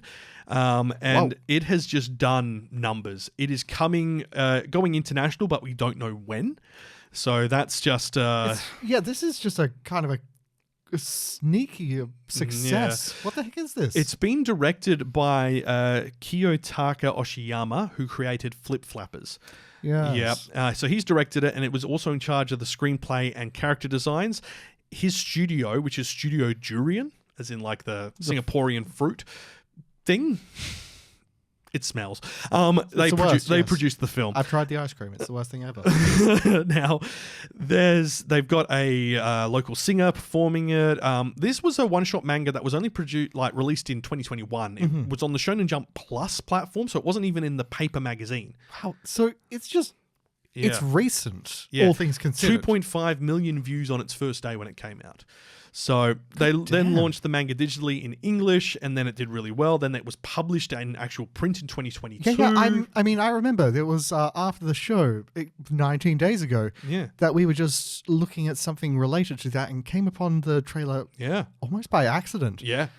And it's gorgeous. It looks like it's been drawn in the style of like your early 90s animes. Oh, yeah. But with your modern technology. Yeah. It's going to be big. This is something. Yeah, this is something. This is going to be like from everything we're hearing, and obviously until we see it, we can't really comment because this is what they said about what was it, the singing one, Belle and One Piece Red. Like, these are going to be the biggest anime films of all time. They were terrible. Spammy. So the story of this is the overly confident Fujino and the shut-in Kiyomoto couldn't be more different, but a love of drawing manga brings these two small-town girls together. It's a poignant story of growing up and moving forward that only Tatsuyuki Fujimoto, the creator of Chainsaw Man, could have crafted. Look, no, he's a terrible writer, at least for male characters. And that's why this is interesting. This is a pair of female It's a pair of female characters. His female characters are incredibly well written, both in Fire Punch and in this. And I think we mentioned this last time. What's the deal with this? He just can't write guys, which is weird because normally it's guys can't write girls. Like, we're not judging, but we're judging. We're not judging, we're just confused. So look, the manga did win the first ever Rakuten Kobo ebook award in May 2023. I don't know how I feel about that, but whatever. And it did rank at the number 1 spot in the 2022 edition of the This Manga is Amazing guidebook. Okay, that one, yeah. That's worth it. It was also nominated for last year's Will Eisner Comic Industry Awards, and it was the 2nd place book at the Manga Taisho Awards. That's a claim. What beat it? I'm sorry to make you Google, but Manga Taisho Awards, like, I mean, this is the thing. Like, every time we see the Manga Taisho Awards, we're like, what beat that? What beat that? yeah, Manga Taisho Awards is kind of like a ranking. It's a big system. deal, yeah. 15th, Darwin Incident. Darwin Incident, really? Oh, that looks good, actually. Yeah, I know. That's got an anime just, series coming. It's just that beat it? All right. Yeah. It's No, it's... This is the same year that Dun Dun was in as well. Oh, right, yeah. And, oh, wow, I didn't realize Kowloon Generic Romance actually got shortlisted for the... Man, that deserves, like... So, Kowloon Generic Romance, and this is completely off topic. This is a short story series I've been reading for quite a while now, and it's beautiful. It's set in Kowloon Walled City, Hong Kong, after the city's been demolished. So it's Kowloon 2, but no one seems to know how it's there. Wait, what? Yeah, it's real weird. It is playing around. That's trippy. Okay. Yeah, it's playing around with like spirituality a little bit, technology and like I keep psychosis. I keep seeing screen grabs from it, but it's stunning. I didn't know that was. Yeah, I gotta check this out. Yeah, I'm a big fan of this. It's a sci-fi slice of life with romance elements, but there is something deeply disturbing in the undertone of the whole thing. You're just like, things are going fine, yeah. But what does that mean? What's that thing hanging in the sky? And that, there's a massive satellite that everyone can see from planet Earth. And ever since that appeared, Kowloon appeared again. And it's just like, what the... Oh, that's just interesting. Yeah, so it's really good. This is I didn't realize this. The lady who wrote this wrote After the Rain. Hey. So there you go. There's the connection. It explains the art style because it's stunning. Mm-hmm. But yeah, look, this needs an anime adaptation. This is just be. So yeah, it was also listed in third in the This Manga is Amazing list in 2021 for male readers. There you go. And it's been in multiple Taisho Awards and the Next Manga Awards as well. So look, the frustrating thing is finding it to read is difficult. So I've had to go through non-legitimate means because they've only just, in the past 18 months, released it in English. And even then, we didn't have it for shipping here. So, yeah. I mean, look, I understand it takes time and effort to produce these sorts of things. Yeah. But I feel like it could be done faster. It could make some jobs. Do the thing. Now, let's go on to some news. So the second, this was all news, but we were on a bit of a tangent there. The second trailer for the Given film, so the new one, this is Given Film 2. That's announced that is coming out September 20th. They have also previewed the song and the story's conclusion. So this is going to, by the sounds of it, be the last Given animated thing. Now, I don't know. I liked Given. It was cute. It's called Given the Movie to the Sea. And I don't know if just for reference, dear listeners and viewers, this one is a BL. Yes, it's a boy love. So don't get your undies in a bunch. Yeah, what happened there? There was some. Oh yeah. So this season there's a BL series that we're checking out, and apparently people chucked a massive. This should have been the controversy. Yeah. People chucked a massive tantrum on Crunchyroll's comments section for the show, going, "How dare you put this in my feed?" So they then turned off the comments for it. And then they started commenting on other shows, complaining about it. How dare you put the BL show in the feed? Yeah, and then they just had to turn off all the comments. And it's just like, if you don't want to watch it, don't watch it. It's not like the picture of it had two guys snogging or anything. That's the thing I just don't get. So we're talking about the list of suggested animes, and one of the new ones is a BL. So everyone decided to chuck a massive fit over that? Why? Yeah. But Given came out and was aired on Crunchyroll, and no one chucked a hissy fit then. They just find it too... Did a streamer say something? I don't know. Did a streamer say something, or is everyone highly strung at the moment with the US politics? Why is the US politicking affecting the boy kisser animes? Because US politics and anime. Can the US go away? No offense to our US listeners. To your listeners, but you're the good ones. Your country is terrible. It's hilarious, but come on. No, come on. Look, we can't talk we had a senator telling people they should like deport Tenacious D. Admittedly, he's not a relevant senator, but like, come on. He's from Queensland. Those people are different. Yeah. They're just different. Anyway, we digress. We're not judging, we're just judging. So this film will open on September 20th by the sounds of it in cinemas in Japan, which hopefully means we should get a cinematic release over here, or at least in the US, where I do believe the previous one did. The opening performance is called by Sentimental, and the song is called Super Ultra I Love You. Oh, that sounds cute. It does, actually. Daisuki. Daisuke Plasu Ultra. It's the difference between All Might going big and small. We are not up to that section of the show yet. No. So anyway, the Crunchyroll has, obviously they aired that in 2022. It's taken a while for everything else to come out. The English dub, I should say, 2022. This originally aired in 2019. COVID, pandemic, and everything else has caused delays, as it has for everything. Bloody plagues. Yep. The film was streamed by Crunchyroll the first stream, but that was because it came out during the pandemic. So that kind of makes sense. There is also a OVA, called Given on the Other Hand, which kind of focuses more on the events of the main two characters, so Mafuyu and Risuka, during the movie, because during the movie it focuses on the other two characters. On the side characters, yeah. So that was shipped with, and pun intended on the shipped, with the limited edition of the manga's 7th edition volume in December 21, and you can now stream that on Crunchyroll as of July 2022. It's honestly a good show. Yeah. It's cute. The manga's finished too. So like if you want to go read the manga, you can read it, front to back, and you're done. So, but look, it's a good series. It does a really good job of kind of looking at like the cautiousness, I guess you could say, in the story. Really good series. Highly recommend it if you're into BL. It's just really nice. I'm not even into BL, and I thought it was adorable. Right? So there you go.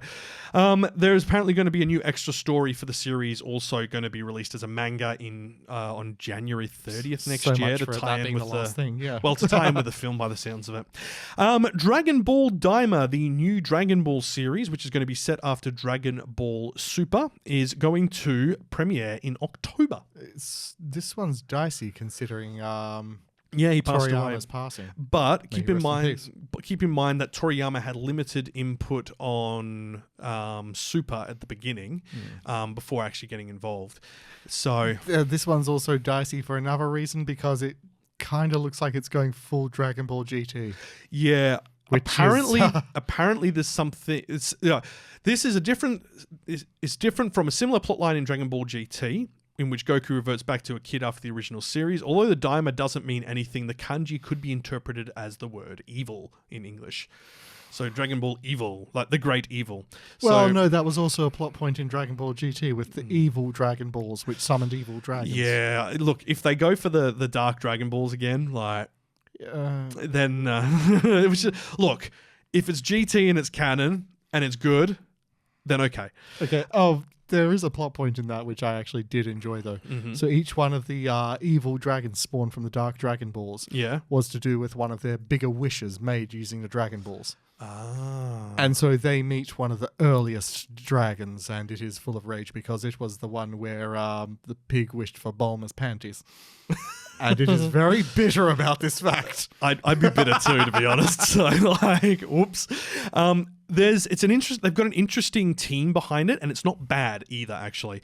So there's a new trailer that's available online on YouTube. The original voice of Goku, Masaku Nozawa, she is returning as Son Goku, which is amazing. Now, interesting here. So the Dragon Ball Super animation director and the Digimon franchise director, Yoshitaka Yashima, and Aya Komaki, who is the One Piece series director and episode director on Mari and Gali, are serving as the series director. So they're two people who have experience with long shows, understanding a fan base before they get stuck in, hopefully. Those are pretty prestigious names. Yeah. Katsuyoshi Nakatsura, who did Dragon Ball Z and Digimon franchise as well, is adapting Akira Toriyama's character designs for the animation. So he'd already made them, but there's still more work to be done. Naturally, yeah. And Yuko Kakihara, who did the Digimon Adventure Tri-films, the new Urusei Yatsura and Cells at Work, is supervising and writing the series scripts. Curious that there's a lot of Digimon names in this. Look, let's be honest, like the Digimon series and how they're just generally pretty well written for the more mature content stuff. And I think that works well considering that Digimon is also a franchise which will have grown up with viewers. Oh, yeah. Dragon Ball's in the same sort of park. That's its major charm, isn't it? Yeah. So it's going to be interesting to see how this pans out. I doubt it will be bad. It's just how much it copies from GT now that Toriyama's not there. Mm-hmm. So we'll see. But my understanding is he had kind of set out like the first 2 seasons of stories he wanted. So what happens after that, we'll see. Or whatever that 2 seasons is. Now, on the note of Urusei Yatsura, which was by the wonderful Rumiko Takahashi, Ranma and a Half reboot. A Ranma half reboot. October 5th. So soon. Next season. That's next. Yes, that's next season. What the heck? Now, you can't just drop that on people. I'm so excited. That is a national treasure, and you're just saying it's just. Oh, by the way, you're getting that next. Yeah. What the hell? There's a trailer out. It looks pretty good. I've seen a trailer, but Mappa is animating it. Oh, that Mappa. How do you just drop this stuff on a guy? Yeah, I know, right? There's actually some really good people in here on the list as well, so I'm actually quite excited. Oh, yeah? Konosuke Uda, who did the One Piece Dead End film and the Days series, is directing the series. Kumike Ueno is in charge of series script. Delicious in Dungeon, Astronaut. Oh. From recent. Hiromi Taniguchi, who did Kuragi no Shukodo, is designing the characters. I don't recognize that. Kuragi no Shukodo. Jellyfish Restaurant. It's a, yeah. Okay, cool. That wasn't too long ago. 2016, actually. That is a bit long now. We're so old. There is a lot of people involved in this. It will exclusively stream on Netflix after its broadcast, but Netflix are not involved in the production. They've just got the rights for it. Okay, good of you to qualify with that. I was about to fight me in the comments. Yeah. Look, this is being all created in-house, just like Urusei Yatsura was, because there is interest for it. And I mean, okay, pushing it through Netflix makes it go, well, what the original voice cast are back. Holy.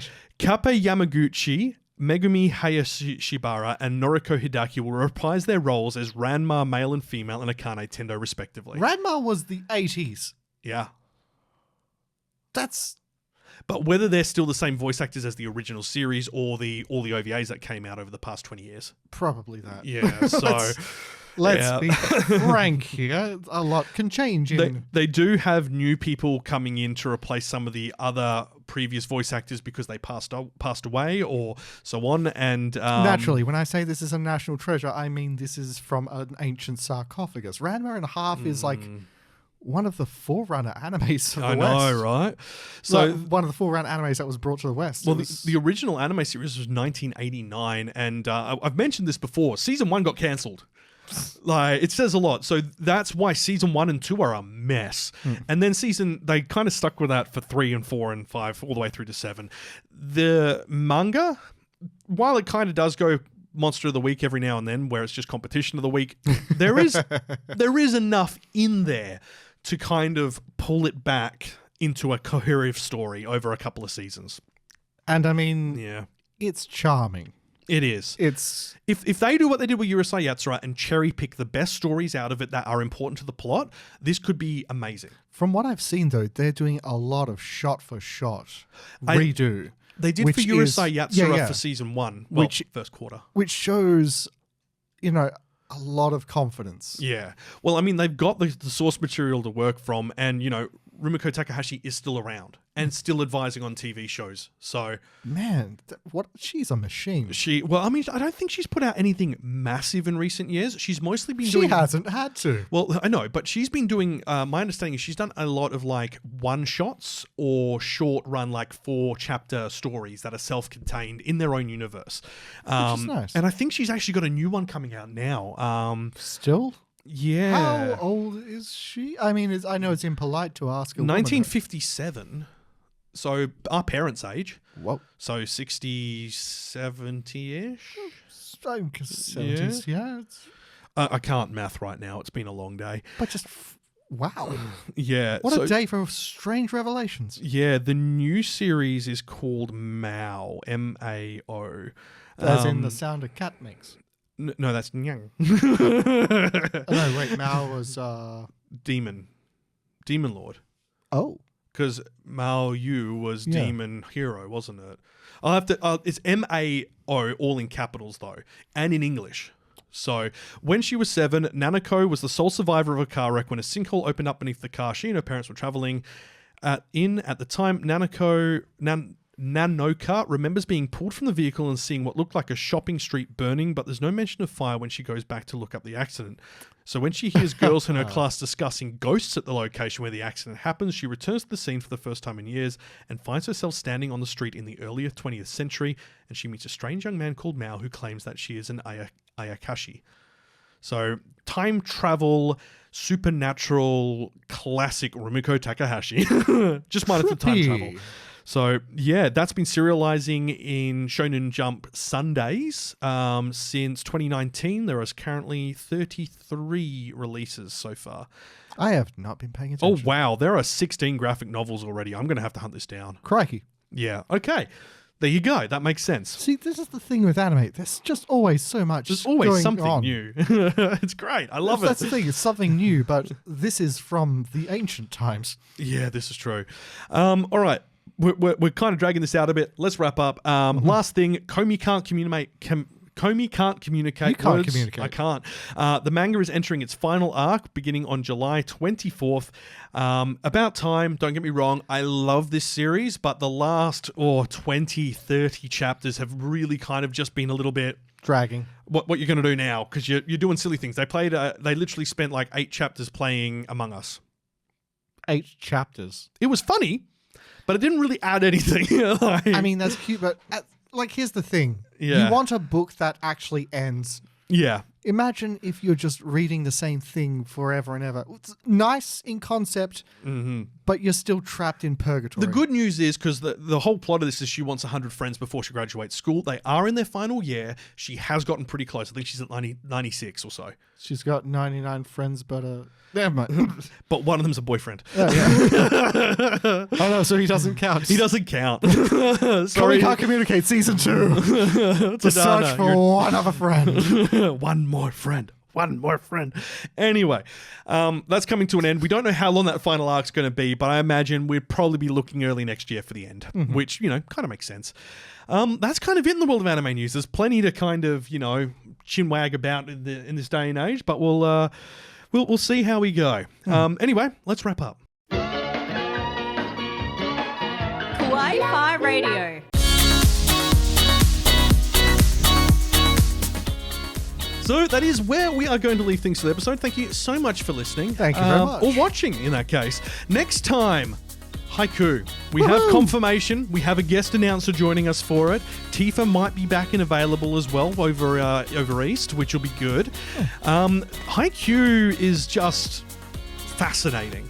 I put it off for the longest time, and now I get the hype. It's a massive cultural tour, of course. It is huge. So we've had the second last film recently in cinemas here. Oh, was that the Dumpster Fire? The Dumpster Fire, not Dumpster Fire. Apparently it was a very good film. Now is the perfect time to jump on board. All of the series is animated and dubbed, other than the final 2 films. The most recent film should be on Crunchyroll in the next 3 months, is my understanding, with an English dub. And then the final film will be heading to cinemas in dub next year. So if you ever were curious about Haiku, now's the time to jump on board. I'm very glad I have. If you're ever been curious about it, it's a sport anime that is not about sport. It's about boys.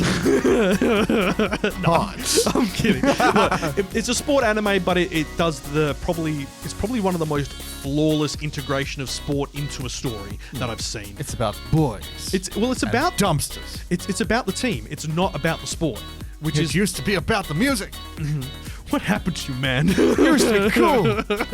Look, if you have enjoyed what you've heard, well, that's probably a bit sad because it's all been about Gainax closing down. But maybe it's given you some good ideas for shows to check out. I'd highly recommend checking out Gainax's early works. They are fascinating. And I mean, we said it multiple times. This was a group of friends fresh out of school who just wanted to make their own thing. That should be inspiring to people. Yeah. And especially in an age where editing technology is so easy to pirate. Make your own stuff. Make your own animes. But look, get out there and do something awesome. Yeah. If you've enjoyed the information dump, then hit the subscribe. Join us for future episodes. YouTube, hit the like button. If you have disagreed with us about anything, you can voice your concerns in the comment and I'll tell you why you're wrong. Let's have a protracted argument. Very protracted. It's just you're going to reply no, and that's it. Never reply. Well, yes. That is correct, objectively. If you hit that subscribe button, you may find a tiny bit of Gainax's soul hidden behind it. 1 in 4,000 counts. So get clicking the like button, yeah. Now, as previously mentioned, we do create anime-focused content on our YouTube channel. We recently filmed a video for Kawaii Tries, which is our little we try stuff out thing as a group, where we sampled a bucket load of KitKats that I brought back from Japan. And half of them were off.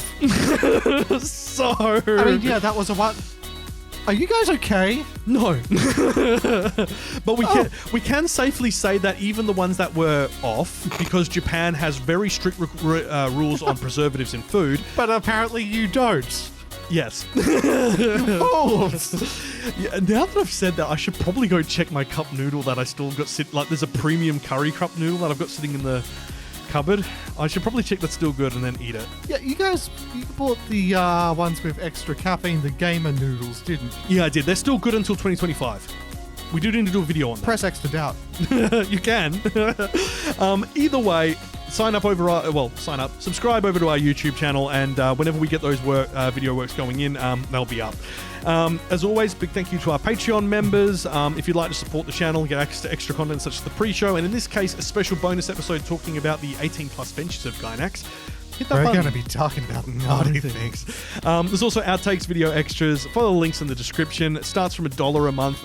A big thank you to our subscribers. It does really mean a lot, that especially in the way the world is at the moment, that you believe it's worth supporting us. We greatly do appreciate it, and everything that goes in does go back to the show. It's not just getting spent willy-nilly. It's sitting there in a fund. I mean, we question our tastes, but we do appreciate it.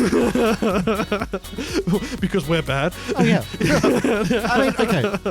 Fair. We're nice and professional. Our opinions are weird. Yeah. At least we're not trash taste. I mean, look, I might have trash taste, especially when it comes to romance anime, but it's not that bad. Like, no offense, boys. Come on, get your act together. Look, that's kind of where we're going to leave it. We are on socials, but that's kind of not the main kettle of fish for us at the moment. Apologies for the delay on this. I got foully ill this week. I've only just recovered. Extremely busy. Yeah. The world is burning and I'm recording it. Yes, you are. But thanks for bearing with us. The next episode will be out a little over a week after this one. So yeah, we'll see you all then. You'll get to meet one of our new casual presenters friends who we're going to have in and have a chat with her, because she's a bottle of knowledge on haiku, which I'm really excited about. Awesome. So, I'm not. So yeah. You're not excited, or you're not a bottle of knowledge? I'm not a bottle of knowledge at all. Okay, I was going to say rude. Anyway, I am excited. Yeah, new friends. Yeah, new friends. Anyway, look, thanks so much for listening. You have been listening to Kawaii-Fi Radio. Thanks for joining us, and until next time, watch some anime! Let's get an ice cream. Durian ice cream? No.